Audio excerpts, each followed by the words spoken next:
everybody, Phylicia Fuentes! It's my cat, Murphy Brown. I named my cat Murphy Brown because I didn't know if it was a boy or a girl, and that name works for both. Turns out he's a boy, but he's also a street-smart career woman. So fantastic news. Yeah, look at that, wearing her job hat. Guys, I'm in a great mood. I found out today on Facebook that one of my casual acquaintances is a brony, so nothing can take me down. Let's see a fucking brony. Oh yeah. Oh yeah. There was a dude I've known for like a couple of years but only met twice, you know? And then he posted a picture of a My Little Pony, and I was like, that explains fucking everything. Yeah, like that's the look that should be on every My Little Pony's face when a brony's like, I love you. So I'm gonna tell a story, but before I do, I have to get this out there. My dad and I got drunk at a motorcycle rally. Duh, I'm a comic. There's a reason why I'm here. And right after an Ozzy Osbourne concert, he leaned over to me and he said, hey, I want to get a tattoo. I was like, you're fucking 55. You don't have any tattoos. You must have thought about this for a while. So go for it, Pops. Lay it on me. And he said, I want to get a tattoo. Verbatim, my father said this to me. I want to get a tattoo of a baby dragon breathing fire for the first time. What is that? How do you convey first time? Phylicia, lay it on me. I have to know what this looks like. I am so excited. Okay, so far so good. Because like if Phylicia can't draw it, how the fuck can a meth addict with a needle get drawn, you know? I have to know this. Alright, very skinny, I like that. Oh, all 4 legs, all 3 claws. Our miracle baby.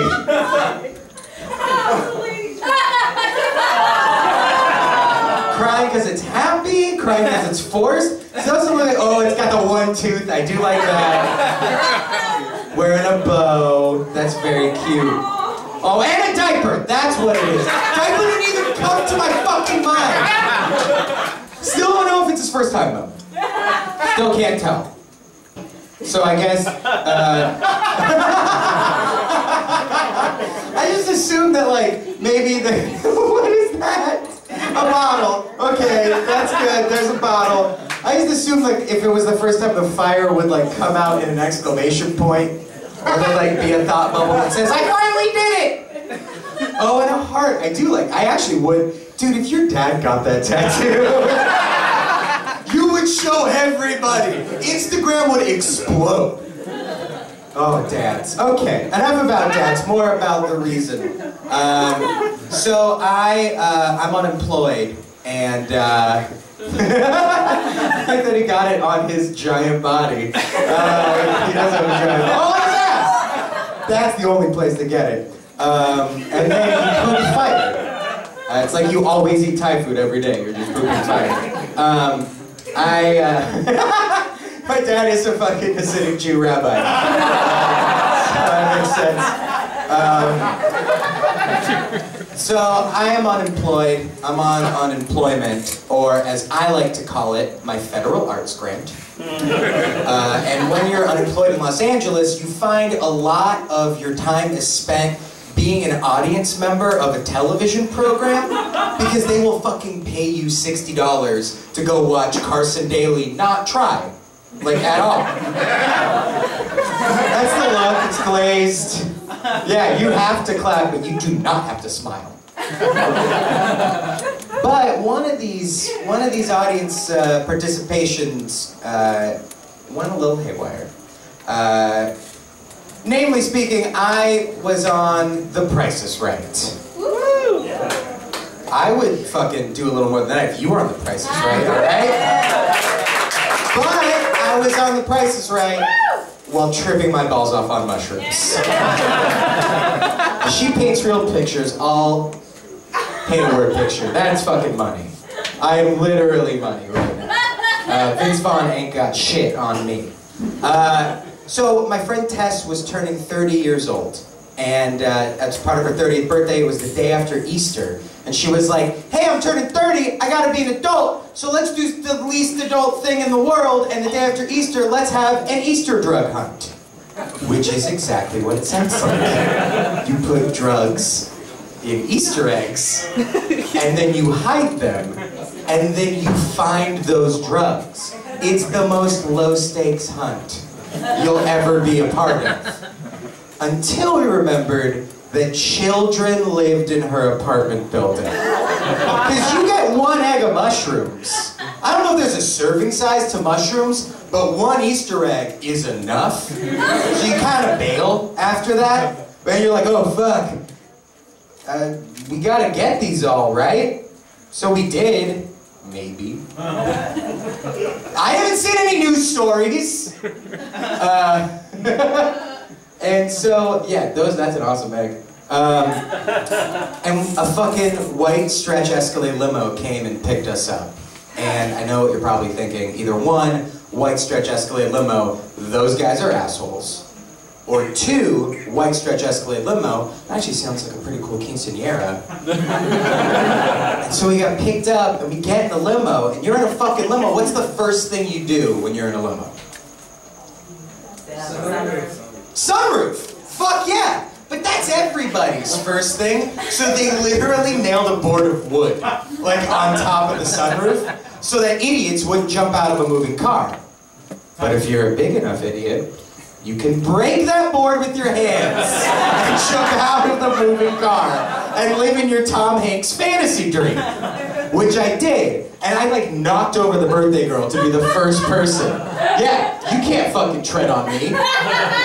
So I knocked the birthday girl out to be the first person, and I have a beard, and at the time I had a much bigger beard, like down to my tits.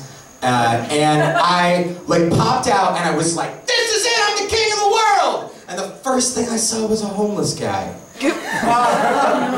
Well, if you think I felt weird, how weird did that homeless guy feel? To be like, yo, other homeless guy, how did you get here? How did you make it? Right? If you saw that coming out of a window, like you're at work and you just see that coming down the street, you're like, I don't need the stock market at all. Not that any of you are investor types, people in the back room of a comic store. So we get to the fucking studio, and I don't know if you guys know this is true. If you get a group of 20 people to go on The Price is Right, one of you is guaranteed to get on The Price is Right. So if you get a group of 20 comedians tripping on mushrooms to The Price is Right, one of those assholes is gonna get up on The Price is Right. But they don't let just any schmuck on The Price is Right. There was an interview process that we were not aware of. So they fucking lined us up, and they asked us, like we heard through a telephone game in the line, they're like, what's your name, what do you do? Those are the two questions they're gonna ask. We're like, we can keep our real names, but we can absolutely not say that we're comedians. Because then they'll realize that we're visibly fucked up and not just happy to be here. So we're like, fuck, come up with the fake jobs. I come up with fake jobs. So my little sister, she was like, I'm a baby yoga instructor. And my friend Sean Creed was like, I work in an office, but I know how to have fun. The guy's like, what do you do when you're sober? Sean's like, not this. Gets to me, and I was gonna say, remember, beard to the tits, I was gonna say, I'm a fine purveyor of exotic, that's baby yoga right there. Babies are always just doing yoga anyway. How are you gonna instruct them? Hey, flop more.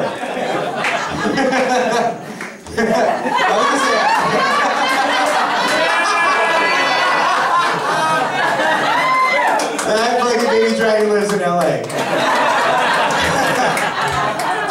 So I was like, all right, beard to my tits, I'm gonna say I'm a fine purveyor of exotic birds and reptiles, right? And then I made a swish motion in my brain, because I nailed it. But then mushrooms happened to my mind, and the guy's like, what's your name, what do you do? And I was like, And my inner monologue was like, just say something, like, just say anything, just like say a couple words, right? Just like fucking say anything. He's looking at you for a very long time. Just 2 words. What are the first 2 words that pop into your head? Skateboard rabbi! I'm a skateboard rabbi! Yep, nailed it. Is that a circumcised penis? What's happening at skateboard? Sorry. Sorry, there's been so many penises. I have penis on the brain. So the guy, clearly Jewish television producer, was not happy. And as a Jew, I can tell when another Jew's not happy because I lived with my family. So I was like, oh, I'm out of here. And I was like, okay, I'm not gonna get called up. So I took some more line shrooms and I got into the studio and I didn't hear "Come On Down" because I was taking it all in. And all I saw was all of a sudden there was music playing and my friends started like hitting me a bunch. And then I looked and a small man was holding a sign with my name on it on stage. If I can describe the top 5 things you never want to see when you're doing mushrooms in public, it's a small man holding a sign with your name on it. We know you're here. That's exactly what you look for. So I get down to the contestants' row, and I'm the very first person to bid on the very first prize. What do you think I bid? $1. Of course I bid $1! That's hilarious! I bid $1 every time! And the Jewish Journal, a serious Jewish fucking publication, picked up the story and they were like, hey, skateboard rabbi? Yeah, way to reinforce this stereotype. Bid low every time. Framed it. So one of these $1 bids works and Drew Carey's like chomping at the bit, right? I get up on stage, I'm like shaka bra. I get up on stage and he's like, so what do you do? And I was like, well, Drew Carey. Of course I'm a skateboard rabbi! And the audience laughed because they hadn't heard it before. And the crew laughed, everybody laughed with the notable exception of the stage manager, who started furiously scribbling down on this piece of paper. And he held it up and it just said, really, Rabbi? I pointed to it and then Drew Carey went all fucking Frost Nixon on me. He was like, hey, yeah, like that. He's like, how do you incorporate skateboards into Judaism? How do you incorporate skateboards into Judaism? And I was on fucking mushrooms on national television. Yeah, I was like, check please. So I just pulled something out of my ass. I was like, well, Drew Carey, we go to local high schools and attempt to turn religious extremism into religious extreme.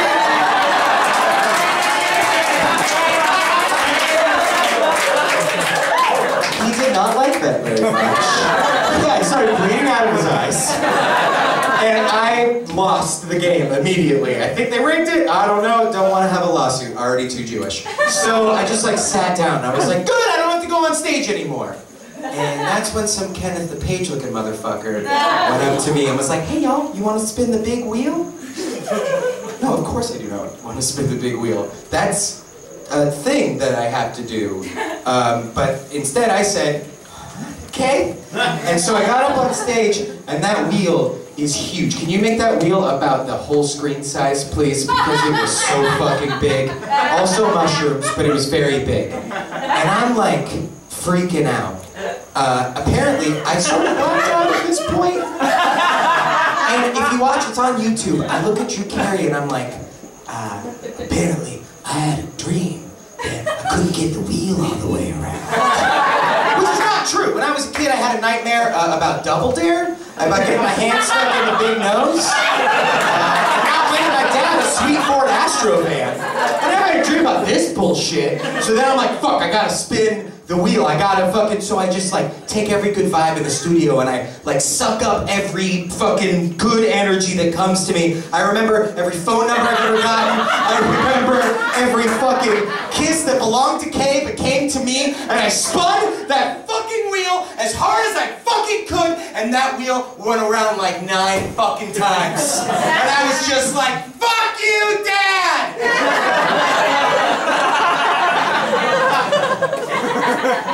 This was hell for me. I had nothing left. All my synapses had fired. I was a broken man. And that's when Drew Carey, in his infinite wisdom, decided, I'll use my hosting abilities to put the microphone in front of his face and ask him if he wants to say hi to anybody. And that's when I said the highest thing that's ever been said before on national television. I said, oh, yeah, I just want to say hi to everybody who loves music.